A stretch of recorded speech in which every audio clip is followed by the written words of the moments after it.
ठंडा आप लोगों का उत्साह, आप लोगों का ये ताकत वीडियो बनाते हैं और आप लोगों का ये जोश ही मेरे लिए मेरा खाना पीना और आपके लिए संघर्ष करने का प्रेरणा देता है। आज आप लोगों ने अपनी खुशी जाहिर करने के लिए विगत 5 महीनों से जेल में रहने के बाद आज मैं आपके बीच में खड़ा हूं और आप सबको मालूम है कि मुझे या विपक्ष के लोगों को किस तरीके से पूरे देश में एक प्रकार उनके विरुद्ध हम खड़ा ना हो पाए, इसकी जुगत लगाए हुए हैं। उसी का परिणाम के तहत आज दिल्ली के मुख्यमंत्री बतौर मुख्यमंत्री आज जेल में बंद है। मुझे बड़ा सुनिश्चित तरीके से अपने षड्यंत्र में फंसाकर विगत 5 महीनों तक जेल में रखा। झारखंड आदिवासी गरीब पिछड़ा गरीब युवा राज्य हम लोगों को थोड़ा समझने में, इनकी चाल को समझने में दिक्कतें आई और उसका परिणाम हुआ कि हमें आप 5 महीना जेल में रहना पड़ा। खैर कोई बात नहीं, न्यायालय ने मुझे बाहर निकाला, न्यायालय से हमें न्याय मिला और न्यायालय के न्याय में जो चीजें आदेश दी गई है, जो चीजें लिखी गई है, वो पूरे देश और राज्य के लोग पढ़ रहे हैं। आज इन 5 महीनों में शायद ये राज्य और आगे बढ़ सकता था, जो हमने गति देने का प्रयास किया। उस गति को हम लोग बहुत और रफ्तार दे सकते थे, लेकिन इनको डर था कि अगर हम और ज्यादा लंबा समय रह गए तो जो हमारे विरोधी हैं इस राज्य में, मूल रूप से भारतीय जनता पार्टी के लोग, ये आने वाला समय में इस राज्य में दिया लगा के ढूंढने से भी वो लोग नहीं मिलते। जिंदाबाद जिंदाबाद जिंदाबाद जिंदाबाद। आपको याद होगा देर रात इसी चौराहे पर हमने कहा था कि इन दुष्टों का ताबूत में आखिरी कील ठोकने का वक्त आ गया।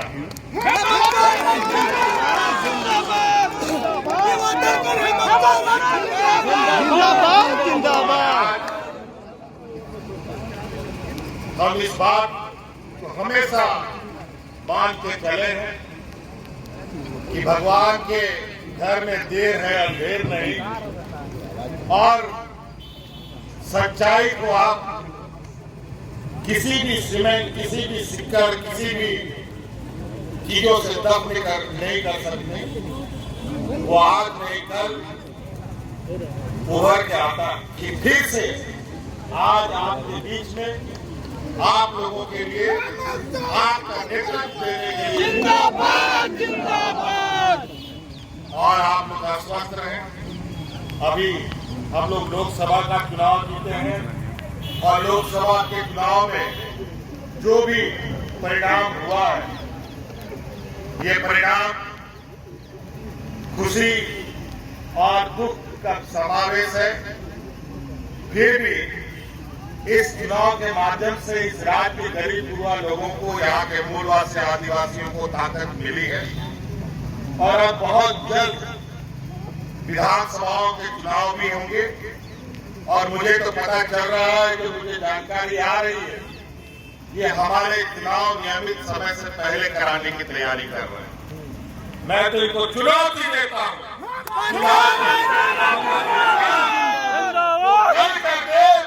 परसों उनका सभा नहीं। थोड़ा सा रिक्वेस्ट है भैया, हम लोग तो कंधा में चढ़ गए। ठीक है, हम लोग कभी सोच थोड़ा सा। मैं जेल के अंदर 5 महीने से था। हमारे जेलों के अंदर आदिवासी, दलित, पिछड़ा, गरीब, युवा, ऐसे ऐसे लोग जेल में हैं जिनकी तकलीफ मैं बयान नहीं कर सकता।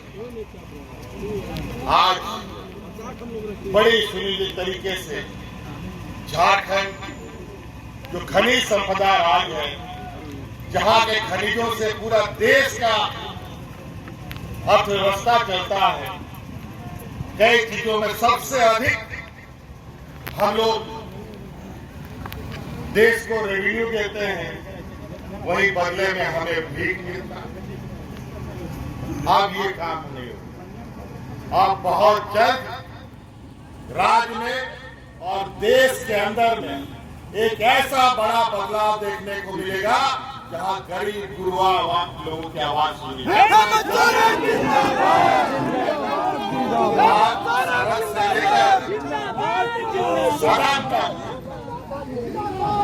हम लोग ऐसे षड्यंत्रकारियों का हम लोग मुंहतोड़ जवाब देंगे कि उनको भी पता चलेगा कि आखिर गरीब गुरुओं से लड़ने का अंजाम क्या हो। हेमंत सोरेन जिंदाबाद जिंदाबाद जिंदाबाद। बल के दम पर आज बहुमत होने के बावजूद भी अपने व्यापारी सहयोगियों के साथ मिलकर सत्ता में काबिज हो रहे हैं। लेकिन ये थोड़ा सूरज चांद को बादल से आप थोड़े देर जरूर ढल सकते हैं, लेकिन हमेशा चांद सूरज नहीं ढल सकते।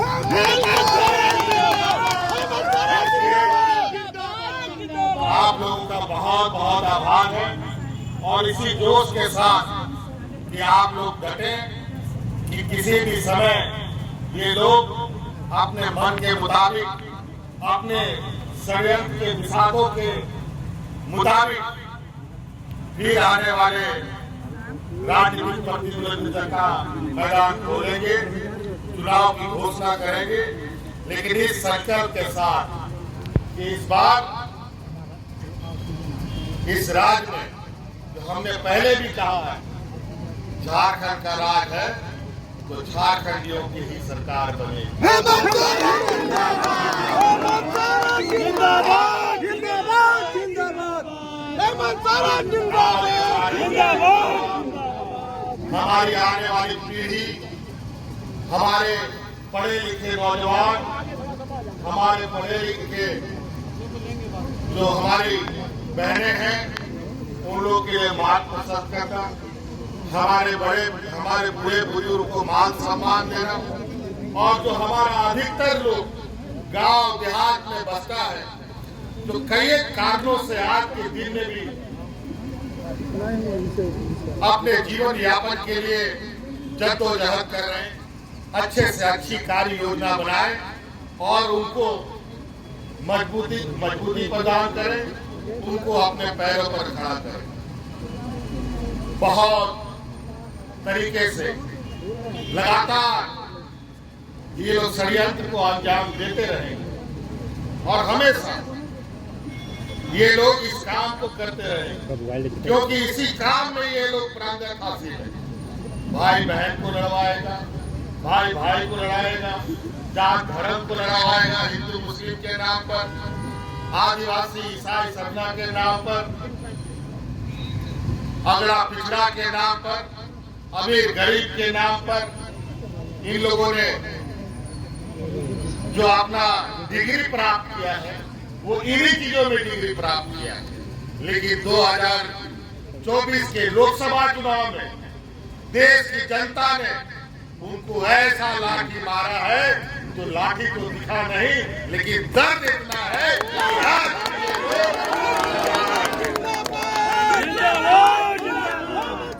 और उसी का दर्द है कि आए दिन जब पाप का धुआं भरता है ना, तो कई अलग अलग तरीके से ऐसी आवाजें सुनने को मिलती है जिससे ये आप एहसास कर सकते हैं कि यार ये साधारण घटना नहीं है, ये इनके करतूतों का फल है। चाहे वो नीट एग्जाम की पेपर लीक की बात हो, चाहे यूपीएससी की एग्जाम लीक की बात हो, चाहे ट्रेन दुर्घटना की बात हो, चाहे एयरपोर्ट ढह जाने का बात हो, तरह तरह की घटना। ये लोग ऐसे लोग हैं जो लोग शरीर से यहाँ के गरीबों का खून चूसने का काम करते हैं। आज इन लोगों ने कोरोना जैसे महामारी में भी फर्जी दवाई पूरे देश में सप्लाई करके लोगों को जान का खतरा में डाल दिया। कई ऐसी चीजें, इनके कई निर्णय देश का सर्वोच्च न्यायालय आज संवैधानिक घोषित करता है, लेकिन ये लोग अपने करतूतों से बाज नहीं आते। इन लोगों ने सभी संवैधानिक संस्थाओं को अपने मुट्ठी में कर लिया है, उनको ऐसा लगता है। लेकिन इस देश के अंदर इस लोकतंत्र, भारत जो देश का सबसे बड़ा लोकतंत्र है, इसमें अगर सबसे बड़ा अदालत है तो वो जनता की अदालत है। जिंदाबाद जिंदाबाद जिंदाबाद जिंदाबाद जिंदाबाद जिंदाबाद।